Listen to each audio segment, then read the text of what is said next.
Hello students, good morning. This is previous slide. In this part I talk about production of ethanol.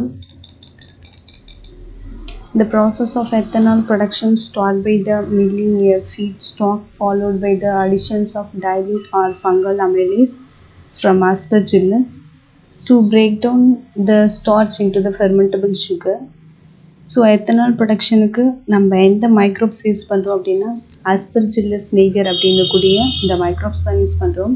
இந்த ஆஸ்பெர்ஜில்லஸ் நெய்கர் produce பண்ணக்கூடிய enzyme amylase. இந்த அமைலேஸை feet கூட நம்ம add பண்ணும் பொழுது so அதில் இருக்கக்கூடிய ஸ்டார்ச் கண்டென்ட்டை அது வந்து ஃபெர்மெண்டேஷன்ஸ் மூலயமா ஃபெர்மெண்டபிள் சுகராக கன்வெர்ட் பண்ணுது. Yeast is then added to convert the sugar to ethanol, which is then distilled of the obtained ethanol, which is up to 96% in concentration.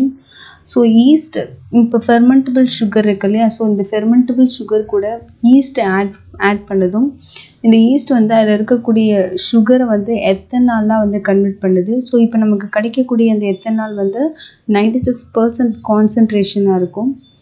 The two most common type of biofuel is used today are ethanol and biodiesel. Both of them represent the first generation of biofuel technology.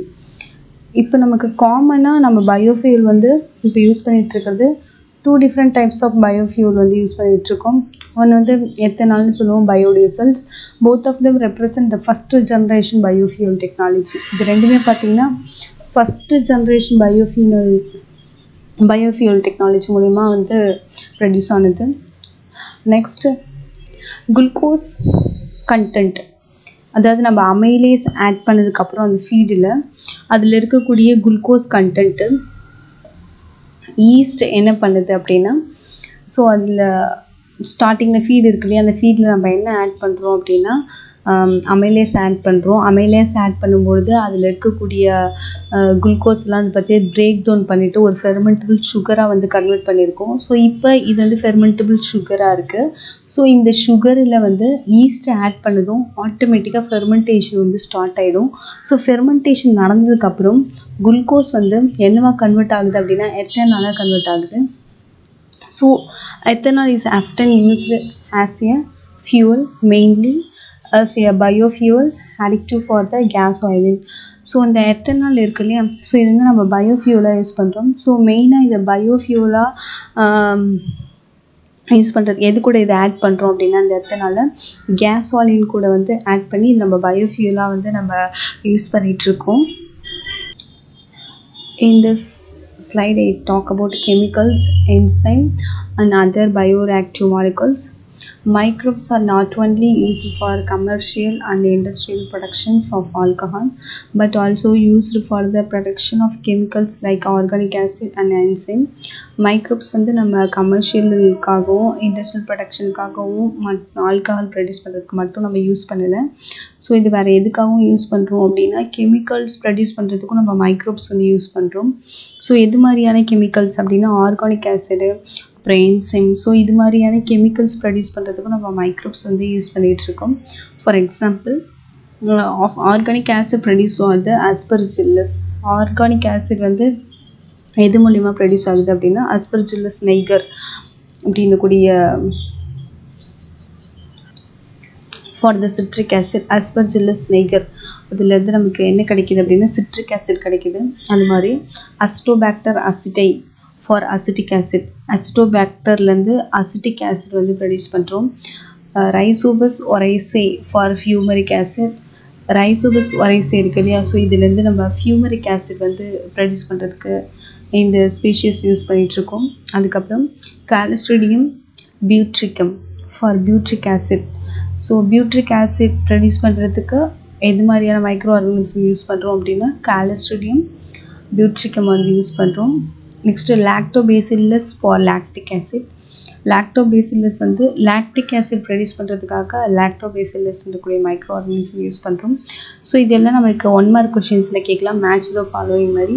So organic ஆசிடில் citric acid இருக்குது, acetic acid இருக்குது, fumaric acid இருக்குது, butyric acids இருக்குது, அப்புறம் lactic acids. So இந்த acid எல்லாம் produce பண்ண வைக்கிறதுக்கு எது மாதிரியான மைக்ரோப்ஸ் வந்து நம்ம யூஸ் பண்ணுறோம் அப்படின்றது நம்மளுக்கு 1 மார்க் கொஷின். சம்டைம் வந்து இது ஷார்ட் ஆன்சரில் கேட்குறதுக்கு பாசிபிள் இருக்குது. Yeast and bacteria are used for the commercial productions of enzyme. Lipase are used in detergent formulations and are used for removing oily stain from the laundry. So நம்ம இது commercial ப்ரொடக்ஷனுக்காக so enzyme produce பண்ணுறோம் micro ஆர்கனிஸ்லேருந்து. So எது மாதிரியான micro organism use பண்ணுறோம் அப்படின்னா ஈஸ்ட்டில் பார்த்தீங்கன்னா ஸ்பெஷலாக Saccharomyces செர்விசி அப்படின்னக்கூடிய species use பண்ணுறோம். தென் பாக்டீரியா. ஸோ இதுலேருந்து கிடைக்கக்கூடிய என்சைம் வந்து நம்ம எதுக்கெல்லாம் யூஸ் பண்ணுறோம் அப்படின்னா இதுலேருந்து கிடைக்கிற சம் என்சைம். ஃபார் எக்ஸாம்பிள் வந்து லைபேஸ் அப்படின்ற என்சைம் வந்து டிட்டர்ஜென்ட் ஃபார்முலேஷனுக்காக யூஸ் பண்ணுறோம். அதாவது கிளாத்தில் இருக்கக்கூடிய ஆயில் ஸ்ட்ரெயின்ஸ், அதாவது ட்ரெஸ்ஸில் இருக்கக்கூடிய ஆயில் ஸ்ட்ரெயின்ஸ், எண்ணெய் கரையெல்லாம் இருக்குது இல்லையா, ஸோ அதெல்லாம் ரிமூவ் பண்ணுறதுக்கு லைபேஸ் என்னக்கூடிய அந்த என்சைம் வந்து யூஸ் பண்ணுறோம். ஸோ இது மேக்ஸிமம் வந்து லாண்ட்ரிலலாம் வந்து இதை யூஸ் பண்ணிகிட்ருக்காங்க. Next bottle juice are clarified by use of the pectinase, protease and cellulose. Bottle juice இருக்கு இல்லையா, அதோடைய கிளாரிஃபிகேஷனுக்காக, அது கிளாரிஃபைட் பண்ணுறதுக்காக என்ன யூஸ் பண்ணுறாங்க அப்படின்னா பெக்டினேஸு, ப்ரோட்டீஸ் அண்ட் செல்லுலேஸ்லாம் யூஸ் பண்ணுறாங்க. அதில் இருக்கக்கூடிய கண்டென்ட் வந்து நல்லா தெரிய வைக்கிறதுக்காக யூஸ் பண்ணக்கூடியது. நெக்ஸ்ட் வந்து rennet can also be used to separate milk into the solid curd for the cheese making. அதாவது மில்க் இருக்கு இல்லையா, ஸோ இது வந்து கேர்டாக மாற்றுறதுக்கு என்ன யூஸ் பண்ணுறாங்க அப்படின்னா ரென்னட் அப்படின்னக்கூடிய கெமிக்கல்ஸ் வந்து அதில் என்சைம் வந்து ஆட் பண்ணுறாங்க. ஸோ இந்த என்சைம் ஆட் பண்ணும்போது அது என்ன பண்ணுதுன்னா மில்கை வந்து கேர்டாக வந்து மாற்றுது, அதை ஒரு சாலிட் சப்ஸ்டன்ஸாக வந்து சேஞ்ச் பண்ணுது. ஸோ இது எதுக்காக யூஸ் பண்ணுறாங்க, சீஸ் மேக்கிங்க்கு, சீஸ் இருக்கு இல்லையா, ஸோ அது ரெடி பண்ணுறதுக்காக இதை யூஸ் பண்ணுறாங்க. நெக்ஸ்ட் அதுக்கப்புறம் streptokinase produce by the bacterium. ஸ்டெப்டோகைனேஸ்ன்றது எது ப்ரொடியூஸ் பண்ணுதுன்னா ஒரு பாக்டீரியம் ப்ரொடியூஸ் பண்ணுது. அந்த பாக்டீரியோட நேம் வந்து Streptococcus and genetically engineered streptococci are used to the clot burster for removing clot from the blood vessels of a patient who have undergone the myocardial infarction. அதாவது ஸ்டெப்டோகைனேஸ் அப்படின்றது ஒரு bacteria produce பண்ணுது. அந்த பாக்டீரியாவுடைய பேர் வந்து ஸ்டெப்டோகாக்கஸ் அப்படின்னக்கூடிய பாக்டீரியா ப்ரொடியூஸ் பண்ணுற ஒரு enzyme தான் ஸ்டெப்டோகைனேஸ் அப்படின்னக்கூடிய என்சைமு. ஸோ இது வந்து எந்த மாதிரியான பாக்டீரியா ப்ரொடியூஸ் பண்ணுதுன்னா ஜெனட்டிக்கலி இன்ஜினியர்டு பாக்டீரியா, அதாவது அதோடைய ஜெனட்டிக் மெட்டீரியலை வந்து சேஞ்ச் பண்ணியிருக்கக்கூடிய ஒரு பாக்டீரியா மூலயமா தான் இது ப்ரொடியூஸ் ஆகுது. ஸோ இது எதுக்காக யூஸ் பண்ணுறாங்க அப்படின்னா கிளாட் பர்ஸ்டர் வந்து ரிமூவ் பண்ணுறதுக்காக. அதை நம்ம பிளட் வெசல்ஸ் இருக்கு இல்லையா, பிளட் வெசல்ஸில் வந்து கிளாட்டாக இருக்குல்ல, பிளட் கிளாட், அதில் கொப்புலெலாம் இருக்கும் இல்லையா, ஸோ அது மாதிரி பிளட் கிளாட்டாக இருந்துச்சுன்னா பிளட் வெசல்ஸில் பேஷண்ட்டுக்கு அதை ரிமூவ் பண்ணுறதுக்காக, அதை நம்ம மயோகார்டியல் இன்ஃபாக்ஷன்னு சொல்லுவோம். ஸோ அதை ரிமூவ் பண்ணுறதுக்கு ஸ்டெப்டோகைனேஸ் அப்படின்னக்கூடிய கெமிக்கல்ஸ் வந்து யூஸ் பண்ணுறாங்க. Cyclosporin A, an immunosuppressant used in organ transplantation, is produced from the fungus Trichoderma polysporum. Cyclosporin A வந்து immunosuppressant இதுவாக வந்து ட்ரக்ஸாக வந்து யூஸ் பண்ணுறாங்க. எதுக்காக அப்படின்னா டிரான்ஸ்பிளான்டேஷனுக்காக யூஸ் பண்ணுறாங்க. இது வந்து எது மூலயமா ப்ரொடியூஸ் ஆகுது அப்படின்னா ஃபங்கஸ் மூலிமா ப்ரொடியூஸ் ஆகுது. ட்ரைகோடெர்மா பாலிஸ்போரம் அப்படின்னக்கூடிய ஃபங்கஸ்லேருந்து ப்ரொடியூஸ் ஆகிற கெமிக்கல்ஸ் தான் வந்து சைக்ளோஸ்போரின் ஏ அப்படின்றது. ஸோ ஆர்கன் டிரான்ஸ்பிளான்டேஷன் பண்ணும்பொழுது இந்த கெமிக்கல்ஸ் வந்து யூஸ் பண்ணுறாங்க.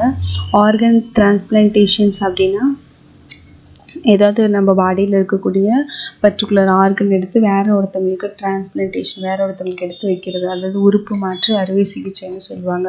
ஸோ நம்ம 11th வந்து எக்ஸ்க்ரீஷன் அப்படின்ற லெசன்ஸில் வந்து பார்த்துருப்போம், கிட்னி டிரான்ஸ்பிளான்டேஷன் பார்த்துருப்போம். ஸோ அது மாதிரி ஏதாவது பர்டிகுலர் ஆர்கன்ஸ் வந்து ஃபெயிலியர் ஆகிடுச்சு, ஃபங்க்ஷன்ஸ் பண்ணலை அப்படின்ற பட்சத்தில் ஆர்கன்ஸ் வந்து நம்ம என்ன பண்ணுவோம்னா ஒரு ஹெல்த்தி பர்சன்கிட்டேருந்து அஃபெக்டான பர்சனுக்கு ஆர்கன் இந்த டிரான்ஸ்பிளான்டேஷன் பண்ணுவாங்க. ஸோ இந்த டிரான்ஸ்பிளான்டேஷன் பண்ணும்பொழுது ஒரு சில பேருக்கு வந்து ரிஜெக்ஷன்ஸ் நடக்கலாம், சம் இன்ஃபெக்ஷன்ஸ் வந்து அங்கே ஃபார்ம் ஆகலாம். ஸோ அப்படி எதுவும் ஆகக்கூடாதுன்றதுக்காக யூஸ் பண்ணக்கூடிய ஒரு கெமிக்கல்ஸ் தான் வந்து சைக்ளோஸ்போரின் ஏ அப்படின்னு கூடியது.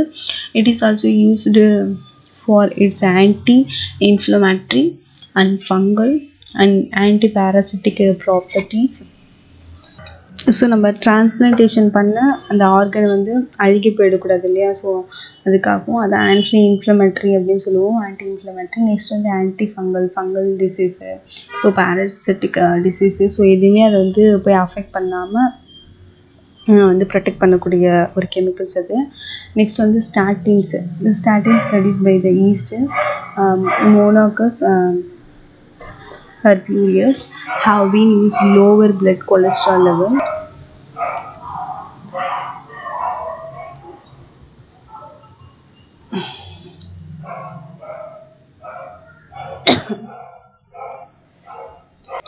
மோனோகஸ் பர்பியூரியஸ் அப்படின்னு கூடிய ஈஸ்ட்லேருந்து கிடைக்கக்கூடியதான் ஸ்டாட்டின்ஸ் அப்படின்னு கூடிய கெமிக்கல்ஸு. ஸோ இது எதுக்காக யூஸ் பண்ணுறாங்க அப்படின்னா பிளட்டில் இருக்கக்கூடிய கொலஸ்ட்ரால்ஸ் லெவல் வந்து கம்மி பண்ணுறதுக்கு யூஸ் பண்ணக்கூடிய ஒரு கெமிக்கல்ஸ் இது. It acts by completely inhibiting the enzyme responsible for the synthesis of the cholesterol. So இது என்ன பண்ணுது அப்படின்னா பாடியில் வந்து கொலஸ்ட்ரால் இந்த சிந்தசிஸ் ஆகிறத இது போய்ட்டு என்ன பண்ணுது ஸ்டாப் பண்ணுது. Recombinant human insulin has been produced predominantly using E. coli and Saccharomyces cerevisiae for therapeutic use in human. So recombinant insulin மூலியமாக நம்ம வந்து டயபெட்டிக் பேஷண்ட்ஸ் வந்து நம்ம க்யூர் பண்ணிகிட்ருக்கோம். ஸோ இன்சுலின் அப்படின்றது ரொம்ப இம்பார்ட்டன்ஸ். நம்ம 11th பார்த்துருக்கோம் அந்த ஹார்மோனல் லெசன்ஸில். ஸோ இன்சுலின்றது எங்கே செக்ரேட் ஆகுது அப்படின்னா நம்மளுடைய பேங்க்ரியாஸில் வந்து செக்ரேட் ஆகுது. பேங்க்ரியாஸில் இருக்கக்கூடிய பீட்டா செல்ஸு, ஆல்ஃபா செல்ஸ் இதெல்லாம் இருக்குது. இல்லை ஆல்ஃபா செல் பீட்டா செல்ஸ்ன்னு சொல்லிட்டு 2 டிஃப்ரெண்ட் செல்ஸ் இருக்குதுன்னு பார்த்தோம். இல்லை பீட்டா செல்ஸ் வந்து பார்த்திங்கன்னா இன்சுலினை செக்ரேட் பண்ணும். ஆல்ஃபா செல்ஸ் வந்து குளுக்கோகான் அப்படின்றக்கூடிய ஹார்மோனை வந்து செக்ரேட் பண்ணுது. பீட்டா செல்ஸ் வந்து சரியாக ஃபங்க்ஷன்ஸ் பண்ணலை அப்படின்னா இன்சுலின் செக்ரேட் ஆகாது. இன்சுலின்றது ரொம்ப இம்பார்ட்டன்ஸ். ஸோ நம்மளுடைய பிளட்டுடைய சுகர் லெவலை கண்ட்ரோல் பண்ணக்கூடியது இன்சுலின்.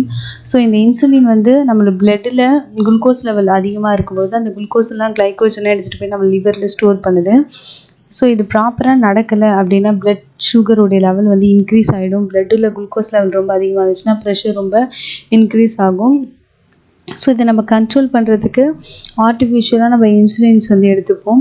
ஸோ இதுக்கு முன்னாடி யார்கிட்டேருந்து நம்ம இந்த இன்சுலின் எடுத்துக்கிட்டோம் அப்படின்னா அனிமலுடைய பேங்க்ரியாஸ்லேருந்து இன்சுலினை வந்து கலெக்ட் பண்ணி அதை நம்ம ஹியூமனுக்கு வந்து இன்ஜெக்ட் பண்ணிட்டு இருந்தோம். ஸோ ஹியூமனுடைய இன்சுலினுக்கும் அனிமல்கிட்டேருந்து கிடைக்கக்கூடிய இன்சுலினுக்கும் ஸ்ட்ரக்சர் வந்து டிஃப்ரெண்ட்டாக இருக்கிறதுனால ஒரு சில பேருக்கு வந்து அலர்ஜிக் ரியாக்ஷன் வந்து காசாக ஆரம்பிச்சது. ஸோ இதை வந்து கண்ட்ரோல் பண்ணுறதுக்காக நம்ம மைக்ரோ ஆர்கனிசத்தில் ஜெனட்டிக் இன்ஜினியரிங் டெக்னாலஜி மூலயமா மைக்ரோ ஆர்கனிசத்துடைய டிஎன்ஏ வந்து நம்ம மாடிஃபிகேஷன் பண்ணி ஹியூமன் இன்சுலினை வந்து ஈகோலை மூலயமா நம்ம ப்ரொடியூஸ் பண்ணுறோம். ஸோ அதான் நம்ம தெரப்பட்டிக் இன்சுலின் அப்படின்னு சொல்கிறோம். ஸோ இது மைக்ரோ ஆர்கனிசம் மூலயமா கிடைக்கக்கூடிய ஒரு இன்சுலின்ஸ். ஸோ இதுக்கும் நம்ம மைக்ரோப்ஸ் வந்து யூஸ் பண்ணுறோம் insulin ப்ரொடக்ஷனுக்கும். In this slide, I talk about microbes in sewage treatment and energy generation. Sewage is the waste generated by every day in cities and towns containing human excreta. So டவுன்லேயும் பார்க்குறோம், வில்லேஜில். So ஒவ்வொரு நாளும் ஹியூமன்ஸ்னால் உருவாகக்கூடியதான் அந்த sewage வேஸ்ட்ன்றது. It contain large amount of organic matter and microbes which are pathogenic to human and are biodegradable pollutants. So இந்த வேஸ்ட் வாட்டர் இருக்கு இல்லையா, சீவேஜ் வாட்டரில் என்னென்னலாம் ப்ரெசென்ட் ஆகிருக்கு அப்படின்னா லார்ஜ் அமௌண்ட்டில் ஆர்கானிக் மேட்ரு வந்து அதில் ப்ரெசென்ட் ஆகிருக்கு. அளவுக்கு அதிகமாக ஆர்கானிக் மேட்ரும் அப்புறம் மைக்ரோப்ஸ் வந்து அதில் இருக்குது. பேத்தோஜெனிக் டு ஹியூமன், அதாவது ஹியூமனுக்கு டிசீஸை காஸ் பண்ணக்கூடிய மைக்ரோ ஆர்கானிசம், அதை நம்ம பேத்தோஜன் சொல்லுவோம். ஸோ அதுவும் அந்த வாட்டரில் வந்து நிறைய ப்ரெசென்ட் ஆகிருக்கு. பயோடிகிரபிள் பொல்யூட்டன்ஸும் பார்த்திங்கன்னா அதில் அதிகமாக இருக்குது. Domestic waste contain of approximately 99% water suspended solid and other soluble organic and inorganic substance. So நம்ம டே லைஃப்பில் நம்ம யூஸ் பண்ணக்கூடிய டொமஸ்டிக் வேஸ்ட்டில் பார்த்தீங்கன்னா நம்ம வீட்டில் யூஸ் பண்ணக்கூடிய வேஸ்டேஜில் 99% வந்து வாட்டர் அதிகமாக இருக்குது. ஸோ இதில் கொஞ்சம் வந்து சாலிட் கண்டென்ட்டும் மீதி வந்து சாலிபிள் கரையக்கூடிய அந்த ஆர்கானிக் அந்த இன்ஆர்கானிக் சப்ஸ்டன்ஸ்லாம் வந்து இந்த வேஸ்டேஜில் அதிகமாக இருக்குது. Sewage should not be discharged directly into the natural water bodies like rivers and streams.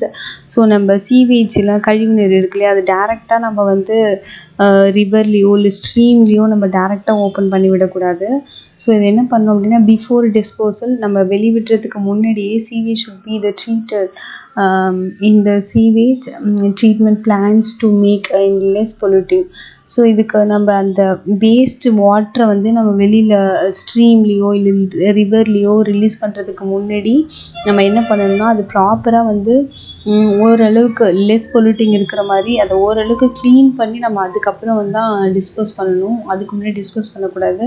So இந்த டிஸ்போஸ் பண்ணுறதுக்கு சீவேஜ் ட்ரீட்மெண்ட் மெத்தட் இருக்குது. ஸோ இங்கே நான் உங்களுக்கு காமிச்சிருக்கேன். ஸோ இது மாதிரி மெத்தட் மூலயமா இதில் மைக்ரோப்ஸு பிளான்ட்ஸு ஸோ இது மாதிரிலாம் யூஸ் பண்ணி அதில் இருக்கக்கூடிய வேஸ்டேஜை ரிமூவ் பண்ணி அதுக்கப்புறமா இதில் வந்து ரிவர்லேயோ இல்லை ஸ்ட்ரீம்லேயோ நம்ம வந்து இதை வந்து டிஸ்போசல் பண்ணலாம்.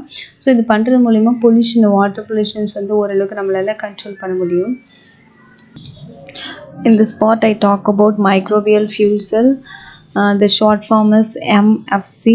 The microbial fuel cell is a bioelectrochemical system that drives on the electric current but using the bacteria and mimicking bacterial interactions found in nature. The microbial fuel cell working by allowing bacteria to oxidize and reduce organic molecules. The bacterial respirations is basically one big redox reactions in which the electrons are being moved around.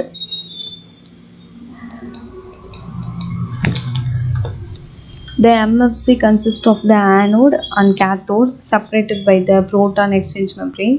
Microbes at the anode oxidize the organic fuel generating protons which passes through the membrane to the cathode and the electrons pass through the anode to the external circuit to generate the current.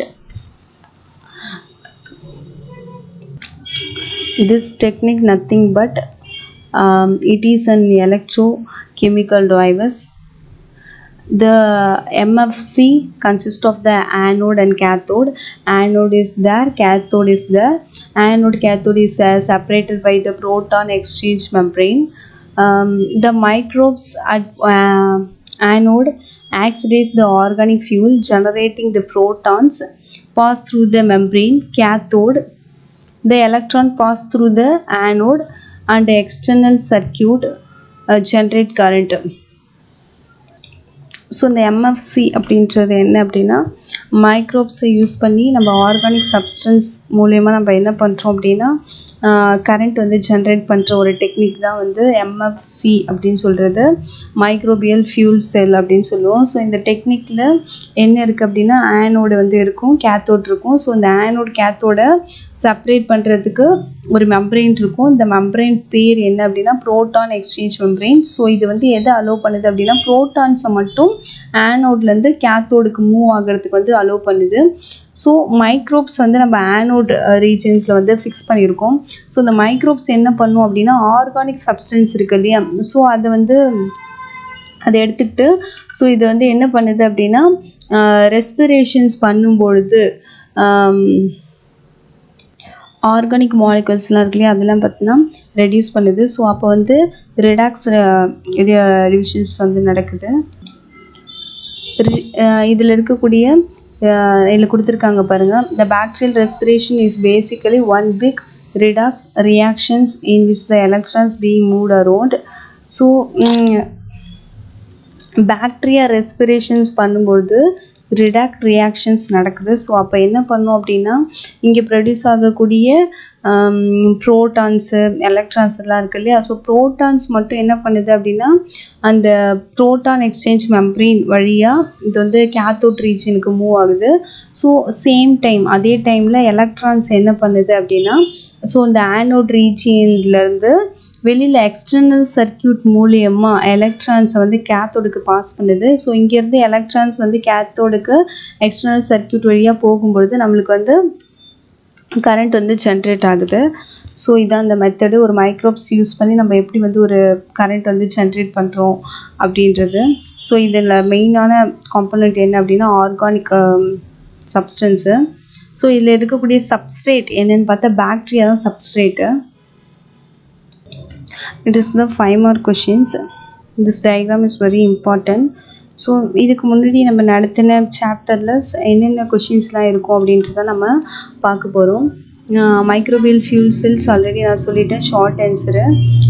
So இதில் sewage treatment இருக்குது. So sewage treatment அப்படின்னா என்னன்னு சொல்லிட்டு பேசிக்காக பார்க்கலாம். ஏன்னா இதோடைய explanation நம்ம இன்னொரு சாப்டரில் நம்ம கண்டினியூ பண்ணுவோம்.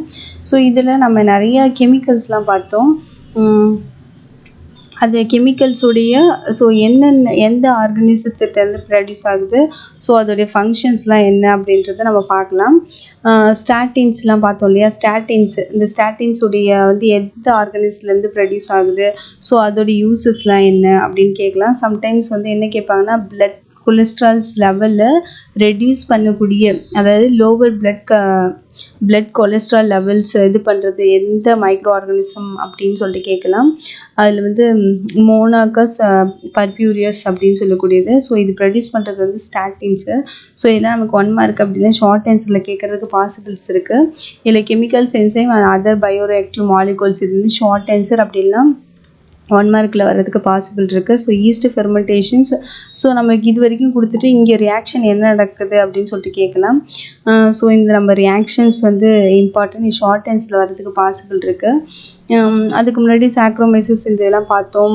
பதநீர் பார்த்துருக்கோம். பதநீர் வந்து ஷார்ட் ஆன்சரில் கேட்கலாம். ஸோ இதில் வந்து எவ்வளோ பர்சன்டேஜ் வந்து ஆல்கஹால்லாம் இருக்குது அப்படின்னு சொல்லிட்டு கேட்பாங்க. ஸோ எவ்வளோ ஹார்ஸில் வந்து இந்த பதநீர் வந்து டேடியாக மாறுது அப்படி சொல்லிட்டு ஷார்ட் ஆன்சரில் கேட்பாங்க. 1 மார்க் கொஷின்ஸில் வரும். ட்ரெடிஷ்னல் ட்ரிங்க் அப்படின்றது என்ன அப்படின்னு சொல்லிட்டு 1 மார்க் கொஷின்ஸில் வரும். அதை வந்து பதநீர் அப்படின்னு சொல்லுவோம். நெக்ஸ்ட் பியர், ரம், விஸ்கிலாம் இருக்கு இல்லையா, ஸோ இது வந்து எந்த மைக்ரோ ஆர்கனிஸ்லேருந்து நம்ம ரெடி பண்ணுறோம், ஸோ அதுக்கு என்னென்ன எது மூலிமா நம்ம மேட் பண்ணுறோம் அப்படின்ற நமக்கு 1 மார்க் கொஷின்ஸ் ஷார்ட் ஆன்சரில் வரதுக்கு பாசிபிள் இருக்குது. ஸோ கிரேப்ஸ், நம்ம ஒயின் பார்க்குறோம் இல்லையா, ஒயின் வந்து பார்த்திங்கன்னா 2 டைப்ஸ் ஆஃப் ஒயின் இருக்குதுன்னு சொல்லிட்டு ஆல்ரெடி பார்த்துருக்கோம், ரெட் வைன், ஒயிட் வைன்லாம். ஸோ இது எது மூலிமா வந்து மேட் பண்ணுறாங்க அப்படின்னு சொல்லிட்டு நம்ம கொஷின்ஸில் வரும். வாட் இஸ் ஈனாலஜி அப்படின்னு சொல்லிட்டு நம்ம ஷார்ட் ஆன்சர்லேயும் இல்லை 1 மார்க்கில் கேட்கறதுக்கு பாசிபிள் இருக்குது. சாக்ரோமைசிஸ் செர்விஸையே நம்ம எதுக்காக யூஸ் பண்ணுறோம் அப்படின்னு சொல்லிட்டு கேட்பாங்க. ஸோ அதோடைய காமன் நேம் ப்ரீவர் ஈஸ்ட்ன்னு சொல்லுவாங்க. ஸோ இது வந்து மேக்ஸிமம் வந்து ஃபெர்மெண்ட்டுக்காக யூஸ் பண்ணுறது, ஆல்கஹாலிக் பேவரேஜஸ் ரெடி பண்ணுறதுக்கு. ஸோ ஃபெர்மெண்டட் பேவரேஜஸ்னால் என்ன அப்படின்னு சொல்லிட்டு கொஷின்ஸ் கேட்பாங்க. ஸோ அதுக்கு ஆன்சர் இங்கே கொடுத்துருக்காங்க பாருங்கள், வைனு, பியரு, விஸ்கி, பிராண்டி, ரம் இதெல்லாம் இருக்கு இல்லையா. ஸோ இதெல்லாம் நமக்கு ஷார்ட் ஆன்சர் 1 மார்க்கில் வரதுக்கு பாசிபிள் இருக்குது. ஆன்டிபயோட்டிக் ரெசிஸ்டன்ஸ் வந்து நமக்கு ஷார்ட் ஆன்சரு. ஸோ இதில் வந்து அலெக்சாண்டர் ஃப்ளமிங் பற்றி நம்ம லாஸ்ட்டு ப்ரீவியஸ் ஸ்லைட்லாம் பார்த்துருப்போம். ஸோ வந்து எந்த இயரில் வந்து அவங்க நோபல் ப்ரைஸ் வாங்கினாங்க, ஸோ எது மாதிரியான பேத்தோஜன்ஸ் வந்து அவர் கல்ச்சர் பண்ணுறாரு, குயின் ஆஃப் ட்ரக்ஸ் அப்படின்றதுலாம் என்ன அப்படின்னு சொல்லிட்டு நம்ம ஷார்ட் ஆன்சர் அப்படிலாம் 5 மார்க்கில் வர்றதுக்கு பாசிபிள் இருக்குது. ஸோ ஆன்டிபயோட்டிக் சப்ஸ்டன்ஸு, ஸோ எந்த மைக்ரோ ஆர்கனிசம் மூலிமா ப்ரொடியூஸ் ஆகுது, ஸோ இதெல்லாம் நமக்கு இம்பார்ட்டன்ட். மைக்ரோபியல் இண்டஸ்ட்ரியல் ப்ராடக்ட்ஸ்லாம் என்னென்ன ப்ராடக்ட்ஸ் அப்படின்றது, சிங்கிள் செல் ப்ரோட்டீன்ஸ் அப்படின்றது நமக்கு ஆல்ரெடி ப்ரீவியஸ் போர்ஷன்ஸில், அதாவது ஓல்டு சிலபஸில் இது வந்து நமக்கு ஷார்ட் ஆன்சராக கேட்டிருந்தாங்க. ஸோ கம்பல்சரி கொஷின்ஸில் எஸ்சிபி வர்றதுக்கு பாசிபிள் இருக்குது. நெக்ஸ்ட் வந்து இந்த சீஸ்லாம் இருக்கு இல்லையா, சீஸு, யோகர்ட்டு, ஸோ அதோடைய ஃப்ளேவர் வந்து எதை டிபெண்ட் பண்ணியிருக்கு, ஸோ இது மாதிரியான கொஷின்ஸ் வரும். லேப் பாக்டீரியா அப்படின்னா என்னென்னு சொல்லிட்டு கொஷின் கேட்கலாம். ஸோ அதோடைய ஷார்ட் ஆன்சர் பார்த்துக்கோங்க. இது வந்து நம்மளுக்கு புக் பேக் கொஷின்ஸு. கேர்ட் வந்து எப்படி நம்ம மேக் பண்ணுறோம் அப்படின்றது, ஸோ மில்க் வந்து கேர்டாக எப்படி கன்வெர்ட் ஆகுது அப்படின்றது நமக்கு book back questions. So microbes in household ப்ராடக்ட்ன்றது நமக்கு 5 மார்க் கொஷின்ஸில் வரும். மைக்ரோப்ஸ் இன் ஹியூமன் வெல்ஃபேர்லேருந்து நம்மளுக்கு 1 மார்க் கொஷின்ஸ் ஏதாவது வர்றதுக்கு பாசிபிள் இருக்குது. ஸோ இப்போ நம்ம பார்த்த வரைக்கும் வீடியோஸில் என்னென்ன உங்களுக்கு கொஷின்ஸ்லாம் வர்றதுக்கு பாசிபிள் இருக்குது, 1 மார்க்கு, ஷார்ட் ஆன்சர், 5 மார்க், இது எல்லாமே பார்த்துருக்கோம். நெக்ஸ்ட் வந்து மைக்ரோப்ஸ், நம்ம பயோகேஸ் வந்து எப்படி மைக்ரோப்ஸ் மூலயமா வந்து ப்ரொடியூஸ் பண்ணுறோம் அப்படின்றத நெக்ஸ்ட்டு வீடியோவில் நம்ம பார்க்கலாம்.